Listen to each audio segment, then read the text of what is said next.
Welcome back to Dreams, Passion and Your Hong Kong Story, where every time we bring inspirational stories of amazing people from this magnificent land, Hong Kong.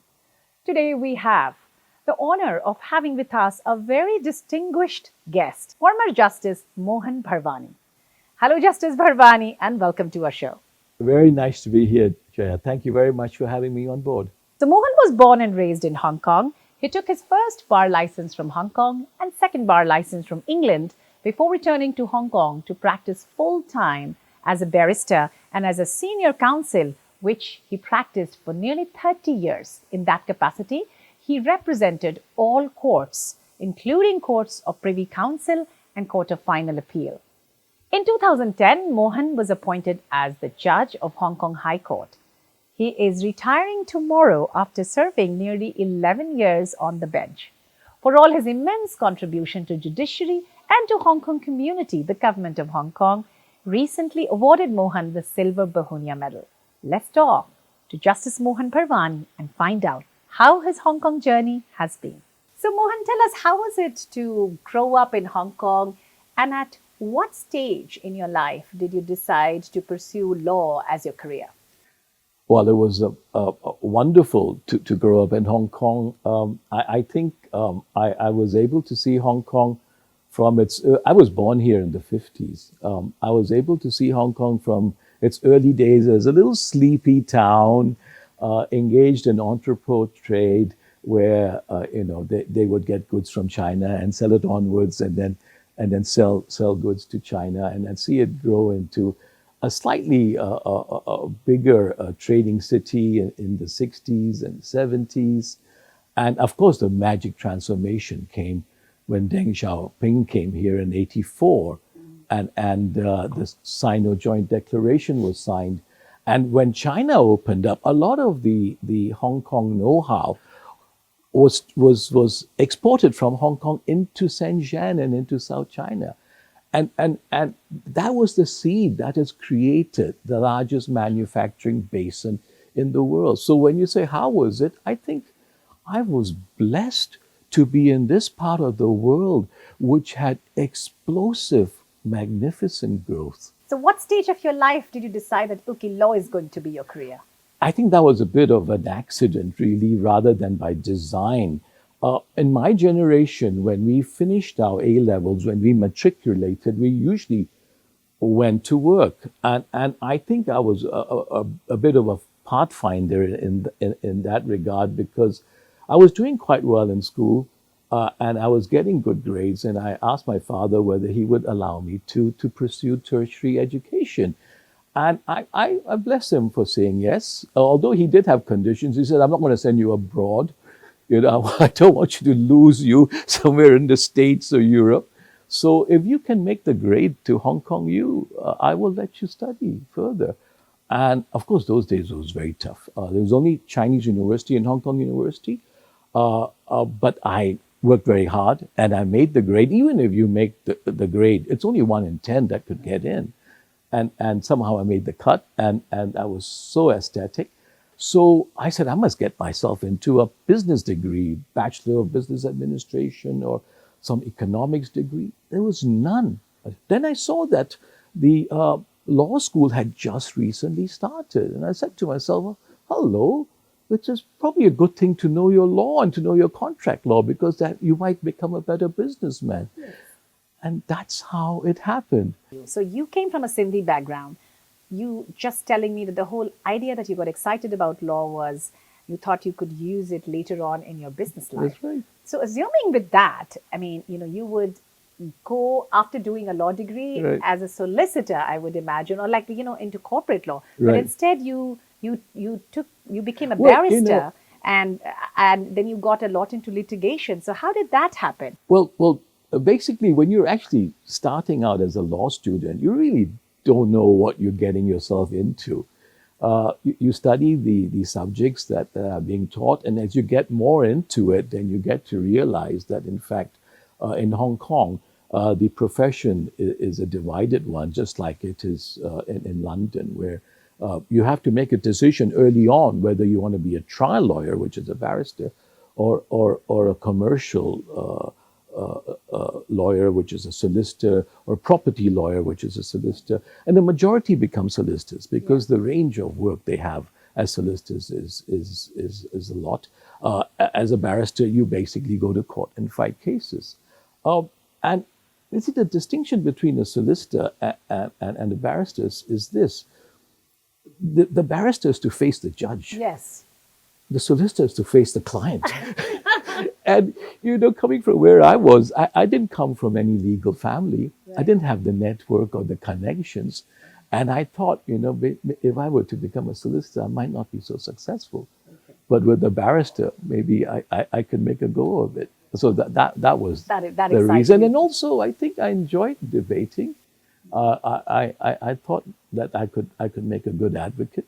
Okay. Yes. So as a practicing barrister, because I understand that you had a private practice as a barrister and then as a senior counsel for many years, what was your area of specialization? Everything and anything. With everything in life, doors open and doors close.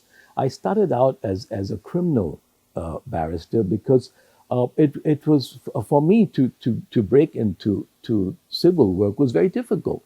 If a person had a claim or a case and he had a choice to select his barrister, he would choose an English barrister or a Chinese one. Right. And it was very difficult to compete and get that quality work in those early days. So I did a lot of criminal work for legal aid. I did more than my fair share of murders, robberies, and rapes. But then something happened. A lot of the Crown Counsel working in the Department of Justice had Australian and New Zealand qualifications, and they were not allowed to become barristers practicing in private practice. They changed the law. They said anybody who has 7 years experience can come out. And all these guys, they came rushing out, and there went my practice. Why would anybody instruct a newbie? We call it a white wig because the wig that we wear is all white, whereas the seasoned barrister's wig is all tanned and darkened. When you had such experienced people, so that part of my career sort of like went down.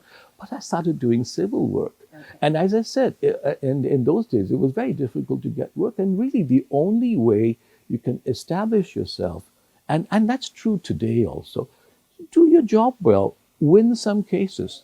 Right. The other side that you thoroughly trashed will remember you. And next time when they have a case like this, they might come to you. Correct. To do it for them. And that's how it happened. I did my job well. I was winning cases and I got more and more work. But of course, in the course of the years, the nature of the work also changed. Right. Because of market forces changing. Oh, my greatest mistake I'd ever made was that I did not introduce to my main solicitor the fiance that he was going to get engaged to and marry. My classmate from law school did that, and he was so happy that he stopped giving me any more work and he gave it all to her. True story. So that's one door closing, another one opening. But at the same time, some other cases came along, and so we had to reinvent ourselves. So what was the most exciting case as a lawyer that you remember? As you mature and season as a lawyer, you understand that really the role of an advocate is not only to win the case for his client, it's to make the world a better place. Law is a form of social engineering. And the common law system allows the judge to make law or to change the current law to take into account the changes of the times. So, I mean, it may not sound very exciting as a case, but one of the cases I'm proudest of was the case I argued in the Court of Appeal, and I persuaded them to change the rule that if you're injured while you're traveling at work, you should still be considered as being in the course of employment.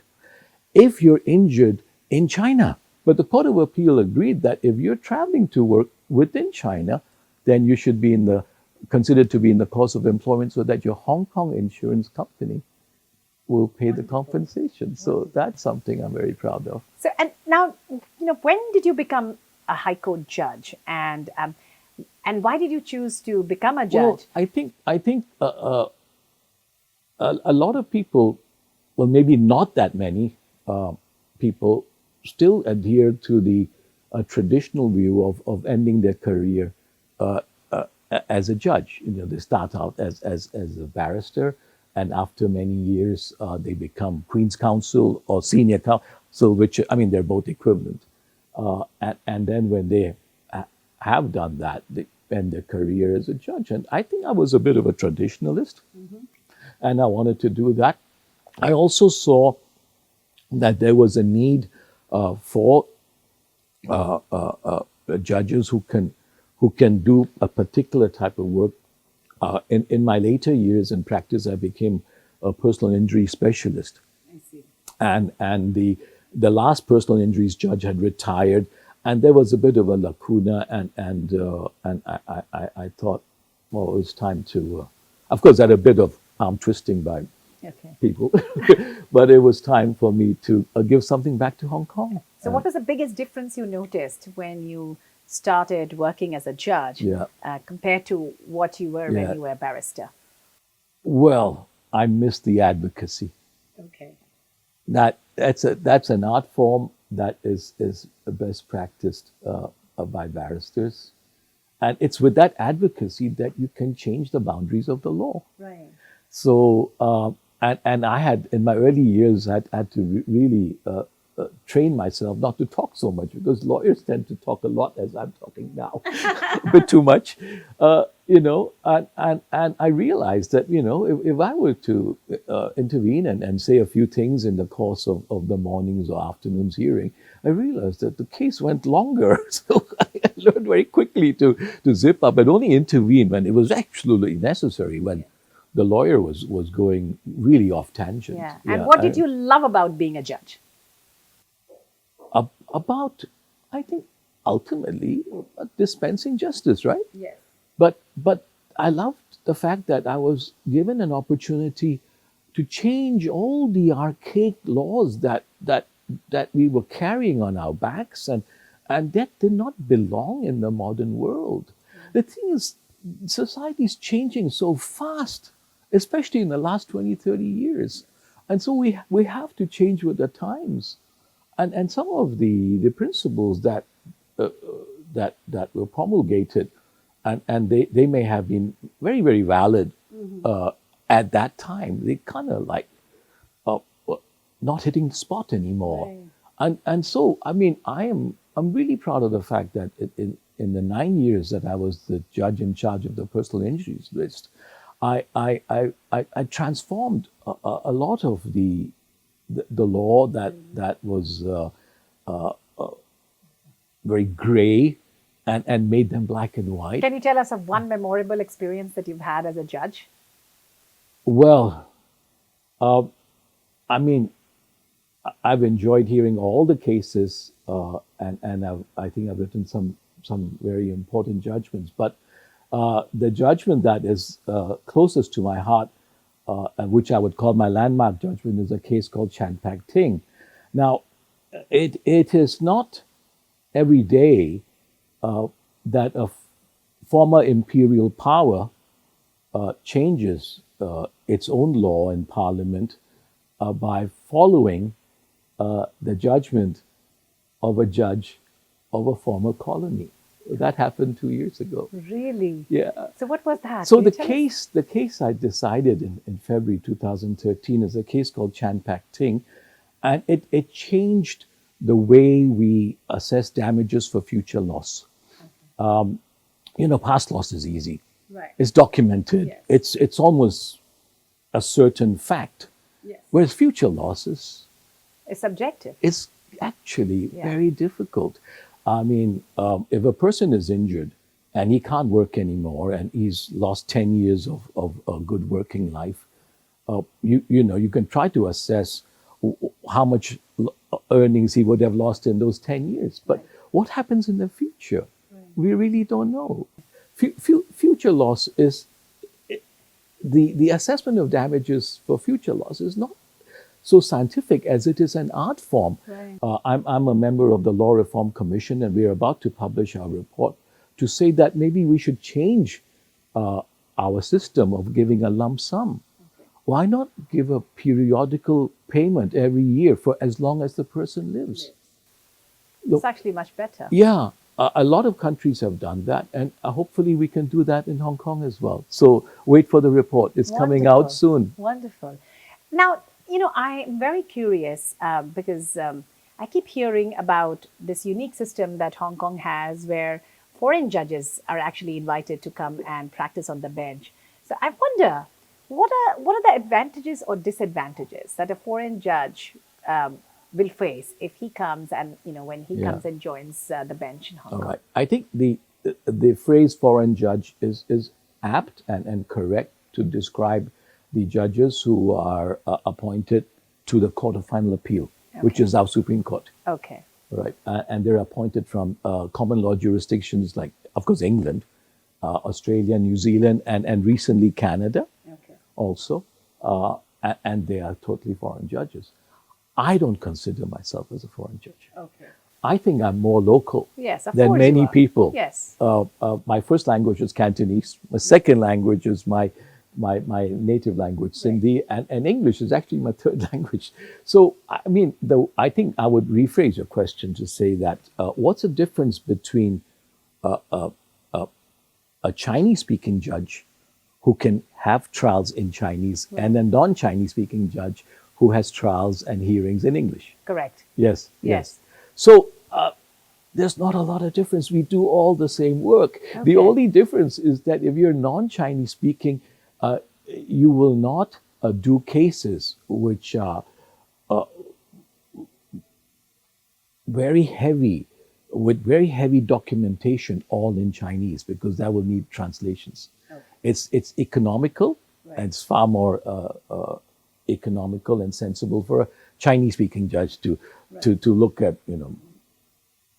hundreds of box files of Chinese documents. That's one thing. The other difference is that you will not hear cases in which the litigant is in person, because the litigant will be speaking in Chinese. So it's better to have a Chinese judge. Coming back, to your Hong Kong story, Mohan, how has Hong Kong been for your professional journey?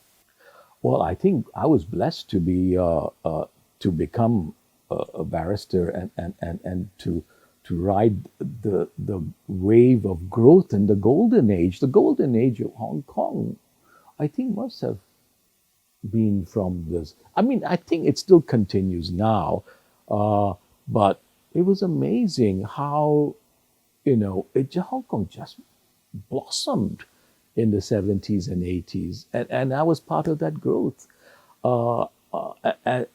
As we became more international, as there was more business, there was more financial activities, and there was more legal work to do. Right. Yeah. How has Hong Kong been for your personal journey, for your family, for your own personal growth?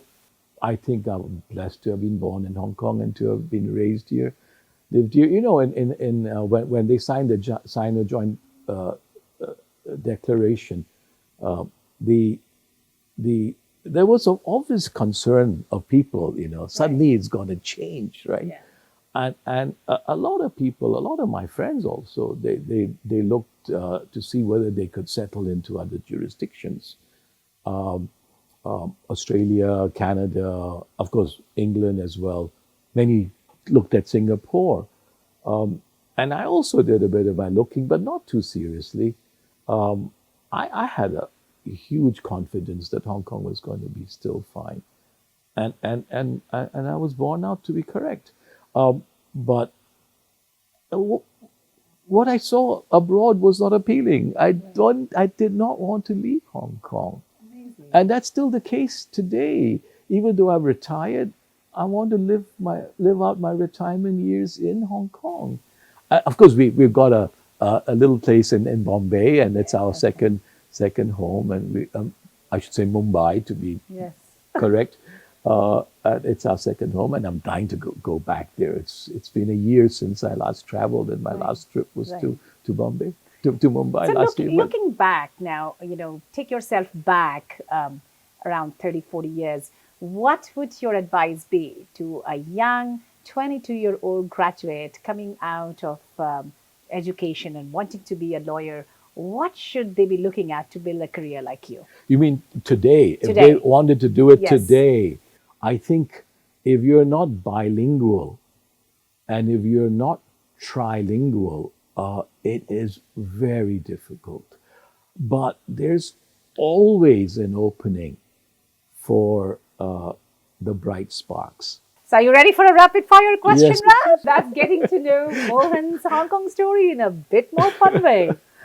Your favorite casual and formal dining place in Hong Kong? Oh, we're here, Hong Kong Country Club. Okay. We're going to have lunch soon in the grill room, which is upstairs, the coffee shop. At the lawn, you can see it at the So back Hong there. Kong Country Club is your most favorite Oh, place, I guess. yes, without Okay. a doubt. Your way of having fun with friends and family in Hong Kong? Oh, goodness. There's too much fun, too much social. I wish there was less of it. But, I've got different social sets. I've got my legal friends, and then I have of course the Indian community, and then I have another set of social friends, my 𝐼𝐴's lot and whatnot, and it's just sometimes it's just way too much. Hong Kong is way too social, Really? and this, I think in a way that this COVID and the social distancing and the requirement just to be not locked down but semi-locked down it's actually it gives us a good respite from too much social. So last time you did something for the first time in Hong Kong? Our domestic helper left, I think, in February for her long leave, because after 2-year contract and whatnot, and she went back to Darjeeling, and when she landed, COVID lockdown, she couldn't come back. Okay. So my wife and I were alone at home, and no domestic helper, and she didn't come back for 5 months. So I learned to cook. Wonderful. So I picked up some recipe books, and I found an old it's an antique recipe book that was printed in the late 70s, Cooking with Lucy Lowe. Nice. And every recipe had monosodium glutamate. I'm sure you made your wife super Oh, happy. actually, I think my wife gained a bit of weight eating my Chinese cooking. If you were not a lawyer, what would you be? Oh, goodness. I suppose I'd be a businessman. What are you most proud of as a Hong Konger? As a Hong Konger, I'm proud of the fact that we have this unique society, which is so diverse and so cosmopolitan, where you can be in the heart of something like Manhattan, and of course we have our even taller skyscrapers in Central or across at ICC and West Kowloon, and yet be so close to nature. Look at us, we're in the south side, and it's so beautiful. It's and there's so much countryside, so many lovely walks, and so many different activities. But I think, forget about the beauty of Hong Kong, forget about, it's just the diversity of people. It is so unique. I don't think you can get that flavor anywhere else in the world. Okay. What would you tell the global business leaders and the policy makers? Why should they engage with Hong Kong?